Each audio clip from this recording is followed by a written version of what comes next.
So And let's then, before we move on from there, let's talk about Crystal Palace yeah, there, because I think that is right. one of the most interesting things you get from the Victorian period. So Yeah, yeah, many yeah, yeah. people have heard of Crystal Palace, probably from the football team or the place, but it has a very rich history. And I'll go a bit into the history. So originally, you had Queen Victoria and Prince Albert, and this was during the Victorian times, just on the cusp of the Industrial Revolution at the beginning of that, like middle of that.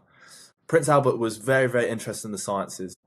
Absolutely loved everything to do with engineering, everything that was to do with technology, any sort of new stuff that was coming about. He was super interested in. So he decided to build this massive, massive exhibition, this giant glass building, which was called Crystal Palace. And the purpose of this Crystal Palace was to invite scientists and engineers from all over the world, every country in the world, come together in London or in Crystal Palace and show off the newest and latest technology. So all these different countries came together and showing off their work. Over 1 million people came and visited. It was a massive success. And interestingly, all of the money that was raised from Crystal Palace, Prince Albert put into a fund. And this fund, to this day, was what founded all of the museums in London. So if you look at the Natural History Museum, the Science Museum, all of these museums, the Victoria and Albert Museum, the reason why they're all free is because they were funded by Prince Albert back from this Crystal Palace. So we have Did him to not thank know for that. that. Yeah. So Sam, to go back to your family's history in the Foundry,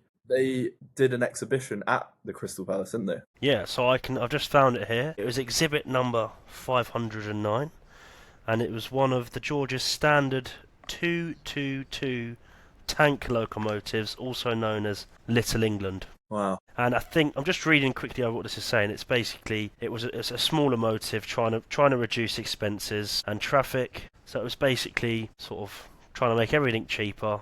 Obviously, at the time, steam engines were massive, and Yeah. he was working on trying to make them a bit smaller, make them a little bit more economically viable instead of extortionately expensive as they were.